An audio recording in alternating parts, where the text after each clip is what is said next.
Discovery na Escola. Venha explorar conosco o mundo dos micro-organismos em Discovery na Escola. Bactérias. Veja como esses terrores diminutos são tão prejudiciais quanto úteis à humanidade. Conheça os cientistas que estão desenvolvendo antibióticos para combater doenças. Depois aprenda como as bactérias são usadas na preparação de algumas das comidas que mais gostamos. E fique atento às perguntas, atividades e recursos após cada segmento.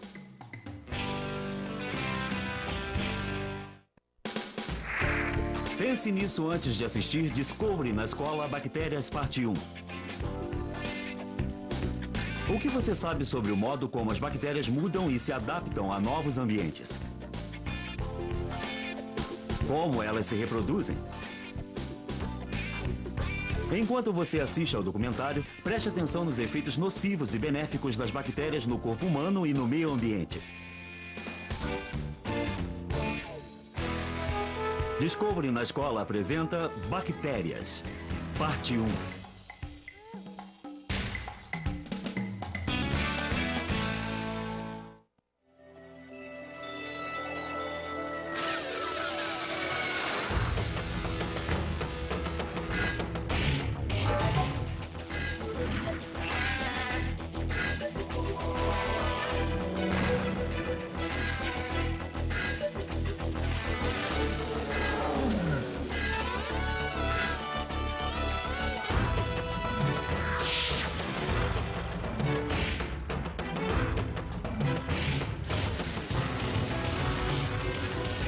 Tudo sobre bactérias.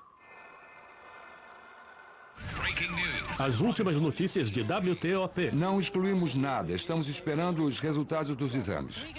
Estamos indo direto para o centro de Washington. A cena do... Um bilhete anônimo dizia que o embrulho continha antraz, uma bactéria mortal. Foram chamadas equipes de controle de materiais tóxicos. As pessoas que manusearam o embrulho foram descontaminadas e encaminhadas a hospitais. As autoridades não querem se expor a nenhum risco. Uns 90 quilos de antraz podem matar até 3 milhões de pessoas. Dessa vez foi um alarme falso. Era isso que eles temiam. Saddam Hussein gastou 100 milhões de dólares no desenvolvimento de armas biológicas no Iraque. Quando o Iraque invadiu o Kuwait, Hussein tinha culturas de antraz e veneno desta bactéria em quantidade suficiente para fazer o botulismo matar todas as pessoas do planeta. Durante a Guerra do Golfo, parte do estoque foi alojada em mísseis e os comandantes iraquianos tinham autorização para lançá-los. Depois que a guerra terminou, a ONU destruiu as instalações onde a toxina era preparada.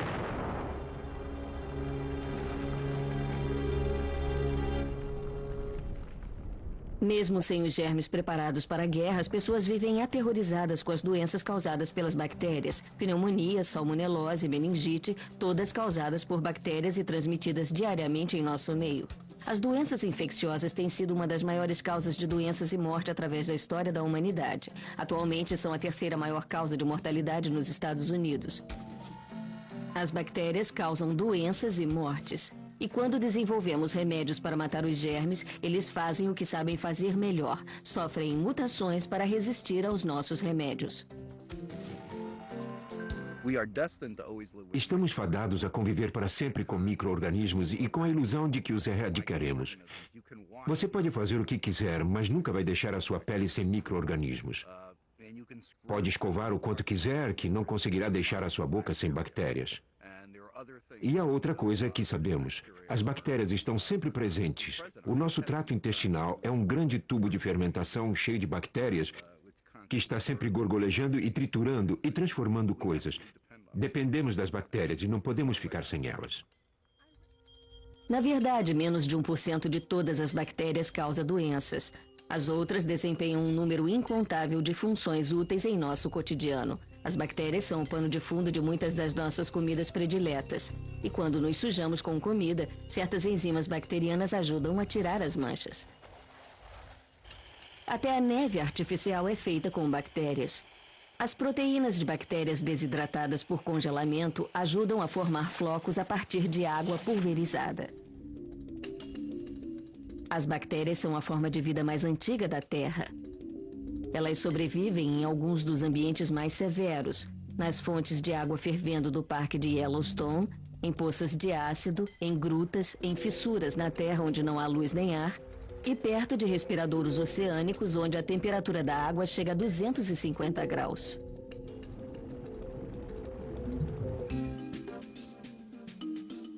Uma bactéria é assim, um organismo unicelular com uma ramificação própria na árvore da vida. Margaridas, esquilos e pessoas deste lado, porque seus corpos são compostos por muitas células. Este é o menor dos organismos vivos independentes. Cerca de 1 milhão deles caberiam na cabeça de um alfinete. Os vírus são 100 vezes menores, mas precisam de uma célula hospedeira para sobreviver. Há uma grande diversidade de formas e tamanhos de bactérias. Para se reproduzir, elas simplesmente se dividem. Em muitas espécies, a divisão celular ocorre a cada 20 minutos. As bactérias nos estudam mais de perto e com mais carinho do que qualquer outra criatura.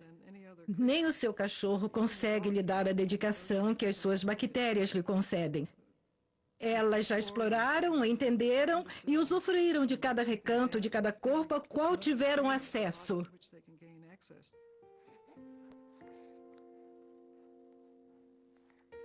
Nascemos sem bactérias, mas dentro de poucas horas começamos a ser colonizados por cerca de 400 espécies de micróbios, na pele, nos intestinos, na boca, no nariz e na garganta. Existem mais bactérias em nossas bocas do que pessoas vivas no planeta. Há mais bactérias em nossos corpos do que células humanas. Bilhões delas estão ajudando a digerir a sua última refeição. Essas bactérias, chamadas de E. coli, transformam o nosso alimento em açúcares e vitaminas. Elas também nos mantêm saudáveis ao ocupar espaços que, não fosse por elas, seriam ocupados por bactérias que causam doenças.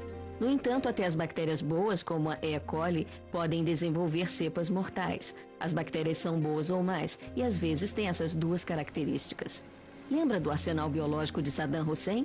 Ele criou uma bactéria com um nome fascinante, Clostridia botulina. Ela causa botulismo, uma espécie de envenenamento alimentar que conhecíamos muito bem antes que os métodos de embalagem fossem melhorados. Quando a ingerimos, ficamos doentes e morremos. É tão potente quanto um veneno na forma como é conhecida. Grama por grama, ela matará mais do que qualquer outra coisa. Sendo 6 milhões de vezes mais mortal do que o veneno da cascavel, é a substância mais tóxica do planeta. A toxina do botulismo pode ser uma arma tão poderosa que tem sido recrutada para a guerra desde os anos 40.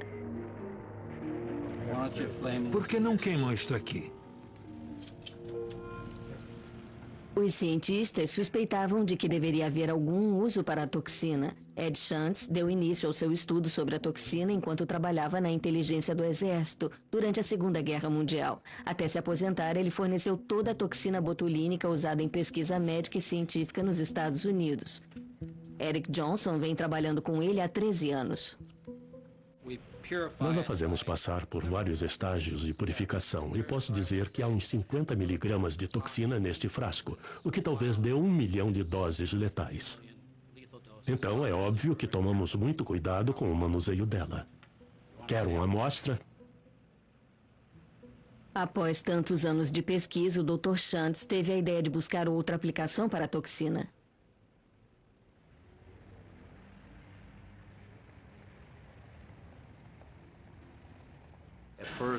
Tudo começou com uma ligeira dor na base do pescoço. E um dia, quando eu dirigia meu carro, de repente, a minha cabeça foi para a esquerda e eu só consegui colocá-la no lugar com a mão. Howard Till sofre de torcicolo espasmódico, uma moléstia dolorosa causada por músculos hiperativos que giram o pescoço, podendo inclinar a cabeça de uma pessoa para frente, para trás ou para um dos lados de forma permanente. Cerca de 150 mil norte-americanos sofrem dessa moléstia. Acerte a máquina. Onde está o tubo? O Dr. Shantz pensou que se a toxina paralisava os músculos, talvez uma quantidade diminuta pudesse relaxar músculos hiperativos. Lá vai. Minha Adoro nossa. escutar isso. Amigo, mais fundo. 1 milésimo da dose letal e a toxina mortal passa a curar. Isso, bom. Um para a esquerda.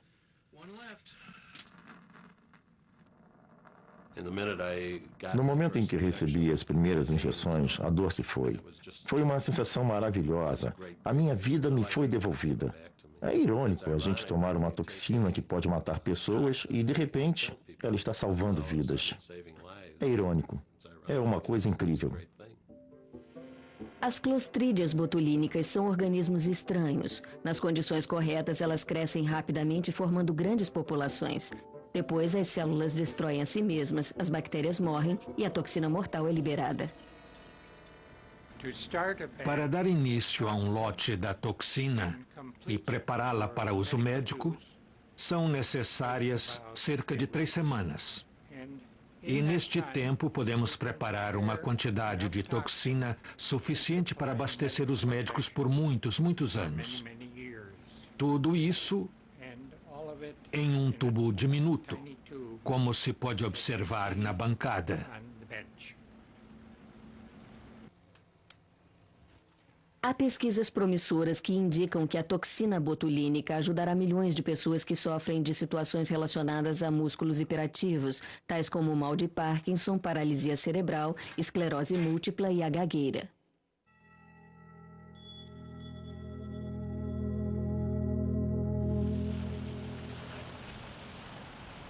São Francisco se orgulha de seu pão, notadamente acre, com uma crosta dourada. Diz a lenda que alguns mineiros começaram a preparar massa de pão e saíram em busca de ouro, esquecendo-se completamente da massa. Mais tarde, descobriram que o sabor do pão era muito diferente das outras fornadas. Era acre. Eles não sabiam, mas uma bactéria se tornaria o sabor mais característico da cidade. O pão acre é feito com uma massa fermentada especial. Na padaria Boudin, o mesmo fermento, ou fermento-mãe, é usado diariamente desde 1849. Willie Joseph é padeiro em Boudin há 33 anos. Colocamos farinha, água, o fermento-mãe e misturamos durante 10 minutos. Essa é uma massa fermentada normal. Com farinha na água e o fermento-mãe está fresco. Com um pouco da massa, ele é duplicado para amanhã. É isso que torna o pão acre. Sem o fermento-mãe, não fica acre. Ninguém sabia exatamente o que dava ao pão acre o seu sabor, até que em 1970 os pesquisadores do Departamento de Agricultura dos Estados Unidos descobriram o segredo, uma cepa única das bactérias Lactobacillus. Como já era de se esperar, ela foi denominada Lactobacillus São Francisco. Durante muitos anos, as pessoas faziam este pão sem entender o que estava acontecendo. Agora temos base científica para entender o que acontece na produção desse pão. A arte hoje está mesclada à ciência. O vapor exala do forno, vem e esse aroma, sabe? As pessoas ficam, é tão bom, é tudo. O fermento-mãe, São Francisco, o nevoeiro, a bactéria, o clima.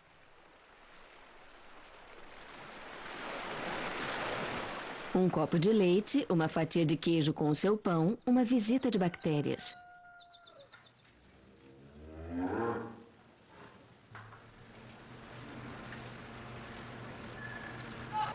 Se isso é uma máquina que transforma capim em leite, o mecanismo são as bactérias. Trilhões de bactérias estão trabalhando no primeiro dos 4 estômagos da vaca, tal como fazem em nós. Tal como fazem conosco, as bactérias convertem a comida em nutrientes que eventualmente se transformam em leite. Quando o leite é usado para fazer queijo, as bactérias desempenham um papel fantástico. Bactérias específicas geram sabores distintos de queijo e fazem os buracos no queijo suíço. Colocamos numa sala aquecida a uns 20, 24 graus e a bactéria propiona produz gás. O gás se acumula e provoca os buracos. O som está bom. Um pouco sólido. Vamos lá? Cheira. Buracos lindos, né? Ótimo. E agora, os vilões. Você provavelmente já ouviu falar em necrose facial. Talvez a conheça melhor como a bactéria que come carne. O vilão é um streptococo do grupo A, as bactérias escondidas na dor de garganta séptica. Elas são comumente encontradas na pele e na garganta e geralmente não causam problemas, mas outra cepa pode matar com velocidade assustadora. Em 1994, 11 pessoas morreram na Inglaterra, vítimas de um tipo de bactéria que destrói o tecido humano na proporção de 2,5 cm por hora. Eclosões da doença assolaram as manchetes e a cultura popular. Por favor, diga que não é nada. Ele tem fascite necrosante, provocada pela mordida do jacaré. Ah, meu Deus. Oh, meu Deus, peraí, fascite? Isso é o que eu estou pensando? Isso é a bactéria mortal? A bactéria mortal que come carne? Sim. Meu Deus. Ele infecciona 1.500 pessoas por ano. Talvez seja confortador observar que mais pessoas são atingidas por trens do que por essa bactéria. Talvez não seja. Esse não é o momento de entrar em pânico. Temos uma cepa letal de estreptococo de origem desconhecida. 3 pacientes estão mortos. Acha que não é momento para entrar em pânico? Essas são doenças infecciosas invasivas que ocorrem quando o estreptococo entra na corrente sanguínea nos pulmões ou músculos. É o tipo de coisa que matou Jim Henson, o criador dos Muppets, em 1990. Por que certas pessoas contraem essas cepas mortais do estreptococo grupo A ainda é um mistério. Os médicos declararam que uma das crianças supostamente envenenadas por hambúrgueres da loja Jack in the Box morreu esta manhã em decorrência de complicações. O coração dele não conseguia mais suportar a pressão sanguínea. Os pesquisadores têm mais conhecimentos sobre a doença causada pela E. coli. Em 1993, 4 crianças morreram e mais de 700 pessoas ficaram doentes no noroeste dos Estados Unidos após comer hambúrgueres mal passados numa cadeia de lanchonetes. A causa foi um primo malvado de uma bactéria inofensiva que vive em nossos intestinos. Segundo a Secretaria de Saúde, há mais de 100 casos de envenenamento por E. coli apenas no oeste de Washington e pode haver mais. Esta E. coli má vive nos intestinos das vacas. Ela penetra na carne da vaca se os cortes da vaca não forem adequadamente limpos e separados durante o processamento da carne. No entanto, se a carne for bem cozida, o organismo morre. Apenas um percentual insignificante de bactérias pode causar doenças, mas esses patógenos causaram sofrimentos incalculáveis a muitas pessoas. A tuberculose reivindicou pelo menos 500 milhões de vidas. Ela é a maior assassina de todos os tempos, partindo de um simples patógeno. Olá, TB. Oi, professor. Bem, aí está você. Nos fale sobre você. Claro, adoro falar sobre mim mesmo. As doenças bacterianas têm uma história longa e brutal. Uma das mais devastadoras foi a peste negra ou peste bubônica. A doença, transmitida pelas pulgas, atravessou a Europa e a Ásia no século XIV, matando 1/3 da população. A taxa de mortalidade da peste bubônica era 90%. Sem remédios para lutar contra a bactéria, os médicos não podiam fazer nada para curar a doença infecciosa.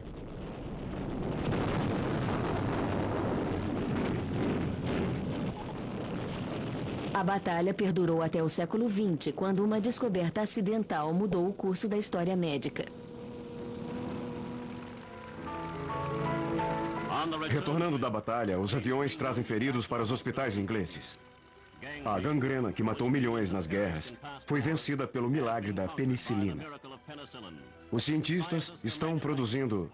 O milagre teve início em 1929, quando um cientista inglês chamado Alexander Fleming saiu de férias. Ele resolveu deixar a limpeza de seu laboratório para depois e simplesmente colocou suas culturas de bactéria na pia. Quando voltou, reparou que um dos pratos apresentava mofo. O fungo matara as bactérias, mas Fleming não conseguia estabilizá-lo nem purificá-lo. Para isso, foi necessária uma equipe de 4 pessoas de Oxford, trabalhando durante 10 anos. A droga recebeu o nome de penicilina a partir do nome do próprio fungo Penicillium. Graças à penicilina e ao plasma, milhares de homens voltarão aos seus lares e às suas famílias agradecidos. O mundo de paz que está por vir colherá os benefícios desta grande descoberta dos tempos da guerra. A ciência... A penicilina foi a alvorada de uma nova era na medicina. Finalmente, os médicos tinham o poder de curar. Para o homem, parecia que os dias das doenças infecciosas estavam contados. Nos anos 40, quando os antibióticos passaram a ser usados, houve muita agitação, porque pegávamos coisas como envenenamento sanguíneo por estreptococo, pneumonia, gonorreia, sífilis, e de repente tudo isso estava sendo curado. Era um verdadeiro milagre. Elia era um garotinho doente de 4 anos e sua mãe, Vivian, estava preocupada. Ele não comia, não brincava, não fazia nada, ficava deitado. Dizia que o pé estava doendo. Perguntei se ele tinha pisado em alguma coisa ou se tinha machucado o pé. Disse que não. Era muito estranho. Como a febre não baixava, eu vi que era sério. Apesar de ser uma mãe experiente com 5 filhos, Vivian nunca vira uma doença como esta. Após 2 dias de febre alta, ela levou Elia ao hospital. Dói quando eu faço isso? Dói quando eu toco aqui? Vivian aprendeu que a febre e a dor de Elia foram causadas por uma infecção bacteriana no pé. A bactéria chamada pneumococo geralmente causa infecções no ouvido. Mas no caso de Elia, ela entrou na corrente sanguínea e se alojou nos ossos. Os médicos prescreveram antibióticos esperando que Elia se sentisse melhor em uns 2 dias. Mas 5 dias depois, a febre de Elia não baixara. Os antibióticos não estavam funcionando. No final dos anos 70, a indústria farmacêutica produzia antibióticos ativos contra organismos resistentes em 3 ou 4 categorias distintas. No início dos anos 80, todos esses produtos chegaram ao mercado. E todo mundo, todos os médicos disseram: bem, agora temos uma coisa ativa contra todos os organismos resistentes. E a mensagem que a indústria farmacêutica recebeu da comunidade médica foi, na verdade, que eles não precisavam de nenhum outro antibiótico. Acho que isso era um determinado segmento da comunidade médica que não entendia as bactérias, nem como elas mudam, se modificam e se adaptam. Esta é uma das formas como as bactérias se adaptam. Uma bactéria com um plasmídio. Os plasmídios, que guardam informações genéticas, se conectam a outras bactérias. Uma cópia do DNA é transferida. O novo DNA poderá impor uma nova fonte de alimento ou energia ou dizer como escapar de um antibiótico. Este compartilhamento é transmitido a outras bactérias, inclusive a espécies diferentes. E isso pode ocorrer em menos de 1 hora. Se os organismos realmente começam a intercambiar informações, então todas as bactérias seriam iguais. Elas seriam um amálgama, mas não o são. Cada uma é muito individualizada em termos do que faz e de como sobrevive. E cada uma tem um truque para sobreviver, para ter o seu lugar ao sol. Isso é pouco animador para Elia e sua mãe, enquanto os médicos tentam descobrir por que ele não está melhorando. É usado o armamento pesado da medicina para localizar com precisão a infecção. Isso não dói nada, certo?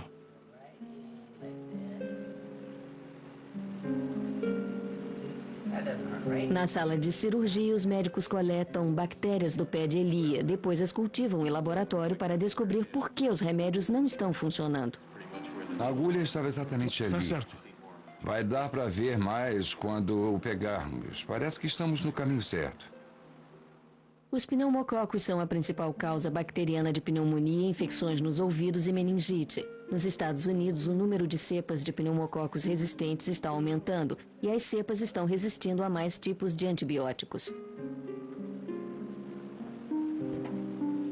A resistência aos antibióticos significa que as bactérias desenvolveram um meio de evitar a ação deles. Então, se você tiver uma infecção e tomar um desses antibióticos, ele não vai funcionar com você.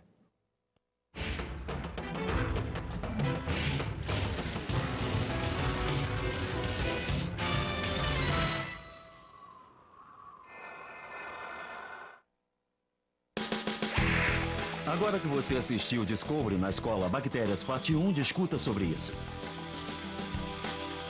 Segundo o documentário, a vida na Terra depende das bactérias. Debata formas como as bactérias influenciaram a história da humanidade. Como a descoberta das bactérias afetou a prática médica. Agora experimente isso. Se você pudesse escolher entre $1 milhão ou $1 que duplicasse cada hora durante 20 horas, o que escolheria? Relacione isso à reprodução e à taxa de crescimento das bactérias.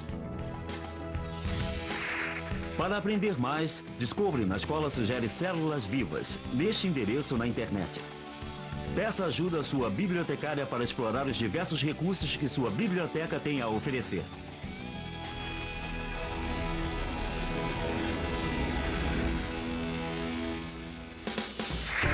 Pense nisso. Discovery na Escola, Bactérias, parte 2. Pense no papel das bactérias no meio ambiente, causando doenças e na indústria. Na sua vida diária, como você pode se proteger e proteger outras pessoas da contaminação por micro-organismos patogênicos? Enquanto assiste ao documentário, preste atenção como os micro-organismos são economicamente importantes para os seres humanos. Discovery na Escola apresenta Bactérias, parte 2.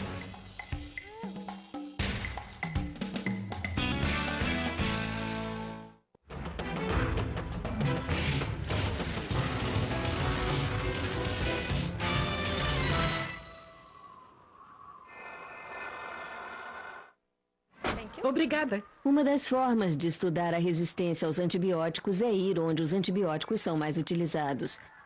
Em Wisconsin, as enfermeiras Priscilla Goltz e Jane Stofflet estão coletando amostras do material produzido por narizes escorrendo. Isso faz parte de um estudo para o Centro de Controle de Doenças. Em Wisconsin, a taxa de pneumococos resistentes em algumas creches é superior a 40%. Certo. Agora vou dar um abraço de urso em você e você dá um abraço de urso então, Ele vai dar um abraço e vamos dar uma olhada no seu nariz. Eu só quero que você conte até 3, tá bom? 1, 2, 3. Pronto. Tudo pronto. Tudo bem. É só isso, Agora é só você bem. escolher um brinquedo. Vamos escolher um brinquedo. Menina, você se comportou muito bem, Fique meu aqui anjo. o dia todo. Obrigada. Ah, sim. Geralmente, as creches são encaradas como um terreno muito fértil para a procriação de organismos novos e resistentes. Em muitas creches grandes, 30 a 40% das crianças podem estar recebendo antibióticos.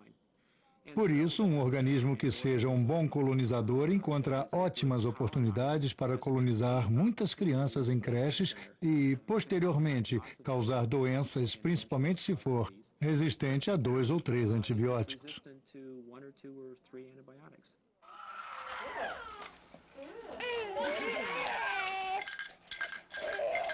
Milhões de crianças tomam antibióticos para infecções nos ouvidos ou para se prevenir contra elas. Se o remédio não matar todas as bactérias, a infecção retorna e são prescritos mais antibióticos. Os médicos estão preocupados com o uso excessivo de remédios, mas não veem muitas alternativas. Você se lembra de quando falamos sobre a bactéria chamada pneumococo? Sim. Provavelmente é a causa bacteriana mais comum das infecções nos ouvidos. Ela é a que está mostrando mais sinais de não estar respondendo bem aos antibióticos. Certo. Ei, olha só para você. Olhe para suas orelhas.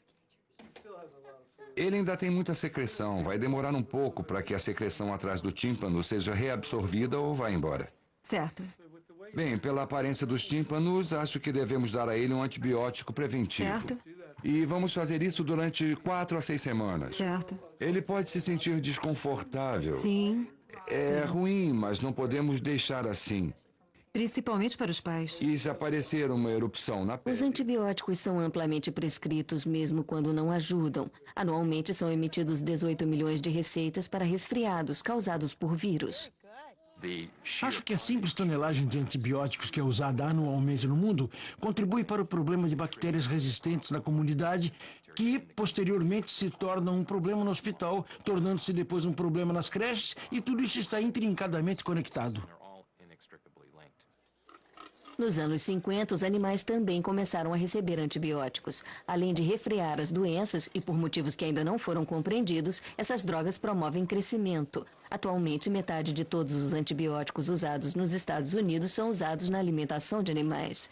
Este porquinho será alimentado com penicilina e tetraciclina antes de ir para o mercado. Até os vegetarianos recebem uma dose. Antibióticos também são pulverizados em frutas e vegetais. Não consigo imaginar um microbiólogo que diga que a aplicação disseminada de antibióticos fará algo além de selecionar organismos resistentes a antibióticos. Esta é a consequência. Há motivos econômicos para o fazer, e pode ser isso que o público queira. Mas eles também têm que sofrer as consequências, pois os antibióticos talvez não sejam mais úteis no tratamento de doenças daqui a algum tempo, no futuro próximo. O laboratório mandou o laudo da segunda amostra. A bactéria demonstra ser muito resistente ao antibiótico que ele estava tomando. Além de ser resistente àquele antibiótico, na verdade, ela é resistente a 2 outros que poderíamos usar. Felizmente, ainda há outro. É um antibiótico chamado vancomicina. Já está preparado? A vancomicina é considerada um antibiótico de último recurso. É muito potente, é cara e pode ser tóxica. Elia vai ter que receber esse remédio por via intravenosa e precisará manter a dose por 5 semanas, mesmo depois que for para casa. Isso é uma mudança drástica em relação às infecções de pneumococos do passado, quando uma colher de chá de um remédio cor-de-rosa 2 vezes ao dia resolvia tudo. Há uma grande preocupação quanto à disponibilidade de alguns antibióticos para tratar alguns organismos resistentes. Hoje em dia, alguns problemas só podem ser resolvidos por um único antibiótico. Então, existe o temor de que, se houver o desenvolvimento de resistência a este antibiótico, teremos um grande problema em nossas mãos. O Staphylococcus aureus é a maior causa de infecções hospitalares. Nos últimos anos, o número crescente de cepas resistentes tem gerado alarme. Muitas das cepas de Staphylococcus aureus em hospitais são resistentes a tudo, exceto a vancomicina. Então, se essas cepas se tornarem resistentes à vancomicina, pode haver o desenvolvimento de novas cepas de bactérias muito comuns e resistentes para as quais não haverá tratamento. Isso é um temor. Nos anos 90, as alas dos nossos hospitais pareciam com as alas dos anos 30, a era que antecedeu os antibióticos. Tínhamos pessoas morrendo de doenças como febre tifoide, tuberculose, difteria e pneumonia. E, na verdade, não tínhamos muito a dar a elas sob forma de terapia. No Colorado, o sol brilha praticamente o ano todo. Aconteceu. No hospital de Tóquio, um paciente desenvolveu uma infecção estafilocócica resistente à vancomicina. Se a cepa viajar para os Estados Unidos, como ocorreu no passado com cepas resistentes, os médicos terão pouquíssimas opções. Um dos fatores que levaram ao aumento global da resistência por parte das bactérias é o fato de termos populações de pessoas que se deslocam muito. Há viagens internacionais nas quais se pode literalmente pegar um organismo resistente e o transportar de um continente a outro em menos de um dia. Então, esse é um grande problema em âmbito mundial.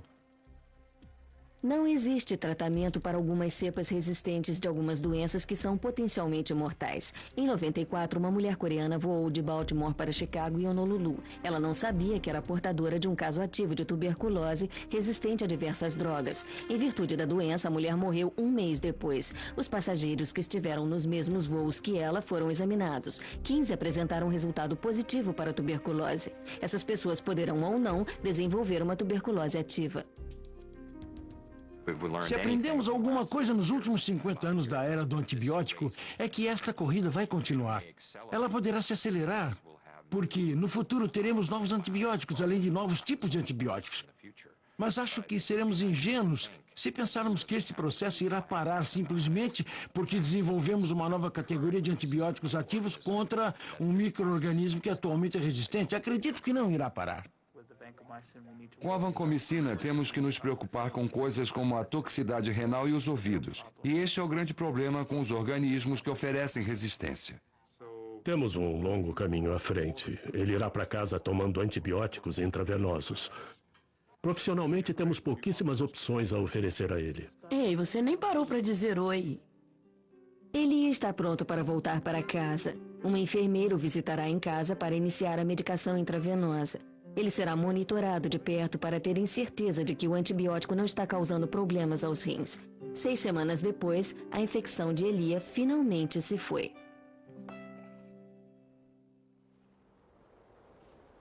Nesta parte de Dakota do Sul, a cidade de Lead é um território de mineração. Pessoas de todas as partes das Black Hills têm trabalhado para a companhia de mineração Homestake, a mina de ouro em atividade há mais tempo em todo o mundo. A cidade tem uma única empresa. Sem a Homestake, Lead não existiria. Muitos deles são a 3ª ou 4ª geração de mineradores. Os avós trabalharam na mina. depois os pais. Então é como uma grande família.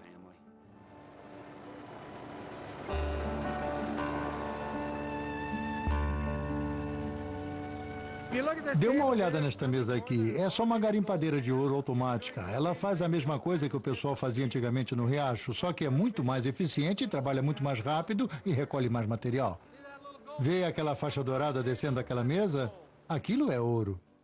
Mas aquela faixa é apenas metade do ouro desta pepita. Para extrair o restante, a pedra vai para tanques enormes de cianeto. O cianeto dissolve o ouro exatamente como o açúcar dissolve na água. Ele obtém uma solução pura.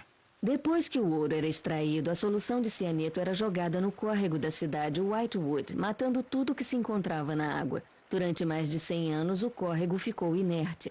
A Agência de Proteção Ambiental deu à Homestake 1 ano para o desenvolvimento de um projeto para a retirada do cianeto do córrego. Os responsáveis pela mina não sabiam como resolver o problema e ainda manter a mina rentável. Para os moradores de Lead, em Dakota do Sul, o lucro da Homestake significa empregos para a cidade. Há poucas coisas, além do cianeto, capazes de dissolver o ouro, e elas são muito piores do que o cianeto. O presidente da Homestake aumentou o desafio, tornar as águas do córrego tão limpas que nelas vivessem trutas. A Homestake contratou um bioquímico local, Jim Whitlock. Whitlock e sua equipe resolveram usar seus conhecimentos de microbiologia para experimentar algo novo. Começamos com o conhecimento simples de que as bactérias toleram o cianeto e sabíamos que algumas bactérias toleram mais cianeto do que outras. Na verdade, essa é uma forma padrão usada por microbiólogos para identificar bactérias, tomando por base a quantidade de cianeto que toleram. Pesquisamos mais a fundo e descobrimos que elas dividem a molécula de cianeto em 2 partes para usá-la como alimento. Essa foi a única coisa que descobrimos que poderia funcionar. Então, era uma oportunidade única e tinha que funcionar. Essa era a parte que assustava um pouco. Funcionou. Atualmente, toda a água da mina subterrânea é filtrada através destes tanques. Cada um contém cerca de 9.000 quilos de bactérias pseudomonas afixadas a discos plásticos. As bactérias gostam de se prender a coisas e têm uma pequena cauda que usam para propelir a si mesmas na água. Elas descartam a cauda e secretam uma camada de muco. É assim que elas aderem ao disco plástico. Este disco gira lentamente, cerca de meia rotação por minuto, parcialmente submerso no tanque de água, com as bactérias presas a ele. Então, elas estão dentro d'água e estão novamente fora d'água, e depois estão dentro d'água. Quando elas estão fora d'água, atendem às suas necessidades por oxigênio, e quando estão dentro d'água, estão pegando cianeto e absorvendo metais.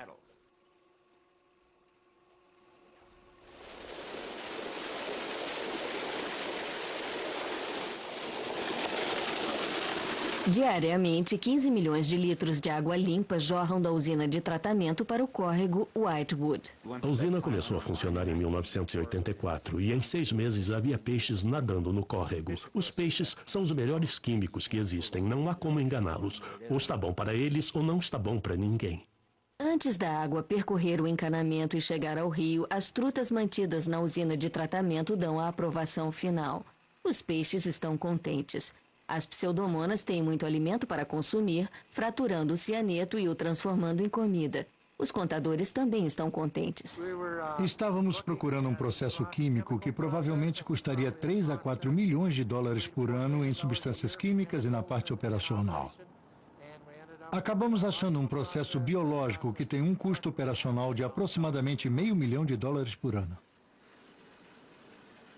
Atualmente, o minério retirado da terra gera emprego para 1.000 moradores locais e muitos trilhões de bactérias. O resultado são 1.000 barras de ouro por ano.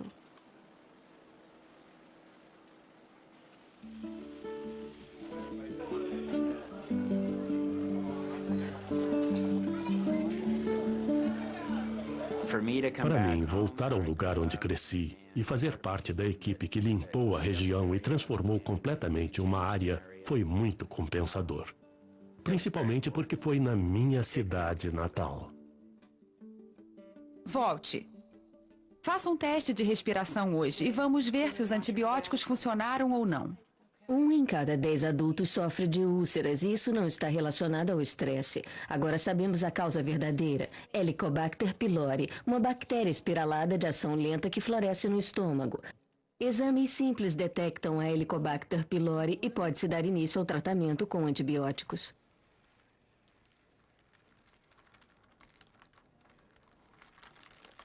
Muito bem. Temos a sua primeira amostra. É uma descoberta incrível. Conseguimos avançar tanto com relação à úlcera porque por muito tempo se pensava que a pessoa tinha que se ver livre de ácido. Então a cirurgia retirava o ácido, parte do estômago que o produz, e também retirava aquela área onde a úlcera se forma primeiro. Mas agora sabemos que é apenas uma doença bacteriana. É só tomar uma dose de antibióticos de 7 dias ou de 10 dias e acabou. É fantástico.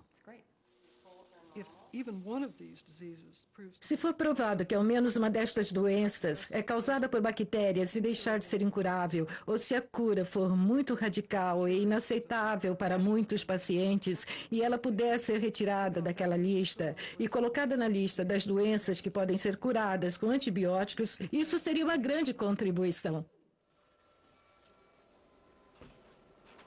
Este é o Instituto de Pesquisa de Genoma, o TIGR. Aqui eles pegam uma cópia heliográfica genética de uma bactéria, o seu DNA, e o dividem em pedaços que são ordenados por um supercomputador. Se o DNA completo é o livro que descreve uma bactéria, os genes são as páginas. Os computadores colocam as páginas na ordem certa. Quando a cópia heliográfica genética dos micro-organismos estiver completa, as funções dos genes serão estudadas.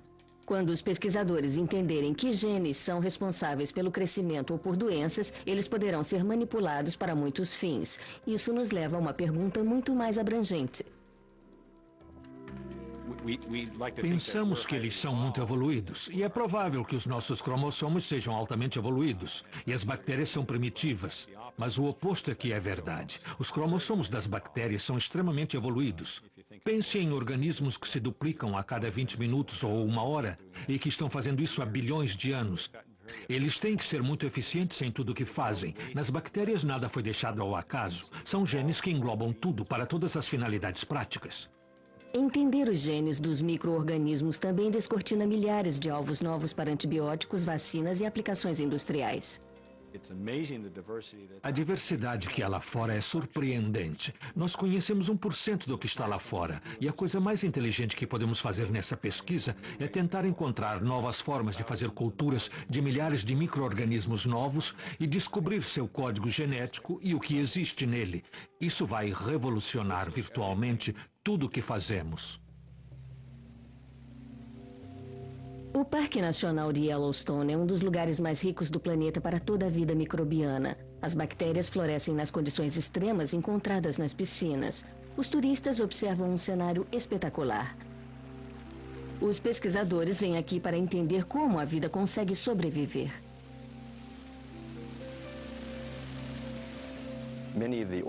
Os organismos que vivem nesses lagos precisam comer, por isso são chamados de heterotróficos. Eles têm que consumir o que existe em seu meio ambiente. Para que um micróbio consuma algo em seu ambiente, ele precisa fabricar uma enzima que consiga romper aquele item específico. Se virmos um pedaço de madeira neste charco quente e o tirarmos de lá, e se a parte externa do pedaço de madeira estiver manchada de branco, podemos perguntar como isso aconteceu.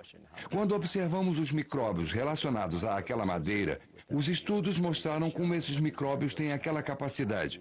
Para isso, clonamos os genes desses organismos que codificam aquele tipo específico de enzimas.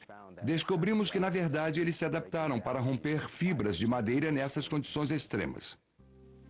Clonando os genes que produzem as enzimas de branqueamento, eles podem produzi-los em quantidade. Isso significa que as empresas de papel podem usar enzimas bacterianas para branquear papel, diminuindo a necessidade de uso de cloro. É bom para o meio ambiente e é um grande negócio. A produção de enzimas é uma indústria de 11 bilhões de dólares por ano. A maioria dos antibióticos vem de bactérias que vivem no solo. Enquanto a busca por novos antibióticos continua, os cientistas estão aprendendo que sabemos muito pouco sobre a vida microbiana abaixo dos nossos pés. Para os microbiólogos, a Terra é a fonte mais rica de biologia nova que existe, porque há muito mais que ainda não estudamos do que o que já descobrimos. Numa colher de chá de solo, há pelo menos 1 bilhão de bactérias que podemos fazer crescer em culturas. No entanto, há muito mais bactérias, talvez 100 vezes mais, que não conseguem crescer nos nossos meios de cultura. E, na verdade, é provável que tenhamos estudado apenas uma fração diminuta dos organismos que vivem no solo em função de sua capacidade de crescer em nossas lâminas. Mas se as bactérias não crescem no laboratório, como descobrir o que elas podem fazer? Como as examinar? Comece com o solo. Uma das coisas é extrair os genes de bactérias sem primeiro fazer culturas, apenas retirando o DNA do solo e depois colocando as peças daquele DNA em sequência para descrever os organismos que estão no solo. Usando esta metodologia, descobrimos que a maioria dos organismos do solo ainda não foi descrita.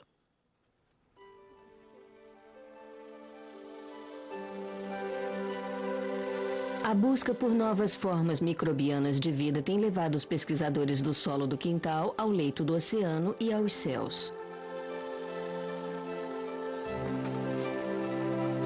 Um meteorito de Marte tem estruturas fossilizadas com a aparência de pequenas bactérias. Os cientistas estão chegando a uma conclusão de que a vida pode ser muito mais comum no universo do que suspeitávamos. Em qualquer lugar onde haja água líquida, existe a possibilidade de haver vida, pois agora sabemos que aqui na Terra essa é uma exigência fundamental. Na verdade, em qualquer lugar na Terra onde haja água líquida, encontramos vida. Então, o fato de em planetas como Marte haver a possibilidade de ter estruturas hidrotérmicas abaixo de banquisas de gelo que possam produzir água líquida é muito emocionante. Os especialistas dizem que este é o início da era de ouro da microbiologia. A indústria, a medicina, a definição da própria vida estão sendo alteradas por criaturas unicelulares que não conseguimos ver. Todos os microbiólogos deveriam olhar para a água de um lago pelo menos algumas vezes durante o ano. Porque agora, na era da tecnologia, do DNA e da tecnologia de ponta, vivemos olhando o mundo através de um microscópio. E é bom de vez em quando observar a diversidade da vida, porque você não pode simplesmente a colocar num vácuo ou olhar para ela como um bando de AS, TS, GS e CS de um cromossomo. Por si só, isso não é vida. Então você deve observar a água de um lago. Todo mundo deveria observar a água de lago para entender que naquele instante há mais sobre o sentimento do que é a vida do que em qualquer outro tipo de experiência que possam ter.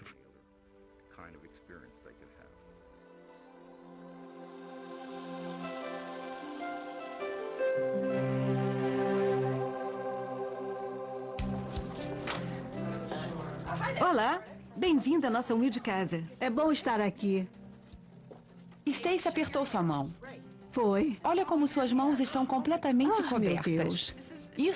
Isso mostra como germes são transmitidos de mão em mão, de uma pessoa a outra e de superfície. Certo, agora pega a garrafa. Esta é a mesma garrafa que vou usar durante meses na cozinha. Amanhã vou colocar isso no meu pão italiano apenas para temperar. Agora, ali está a mesma garrafa com contaminação cruzada. Agora, nós já esfregamos assim. Temos que esfregar um pouquinho disso. Pronto. Quer um pouco de sal? Eu lembrei que era polinização cruzada e achava que era uma coisa boa. Fran, você está falando sobre polinização cruzada? Onde está o meu apito? Aqui não foi bom. Isto é ruim. Inacreditável. Fran, eu não conseguiria definir melhor. Você poderia ficar por aqui o resto da tarde comigo?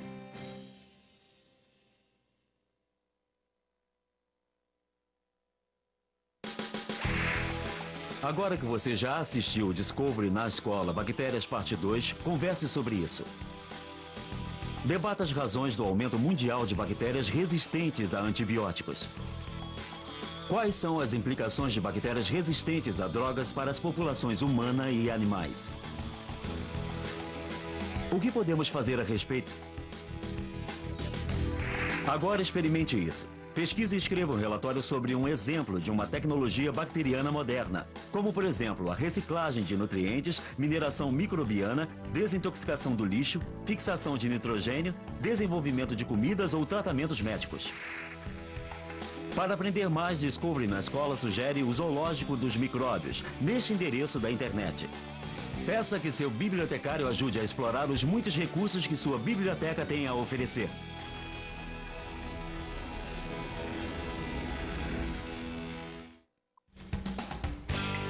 Versão brasileira Sincrovídeo.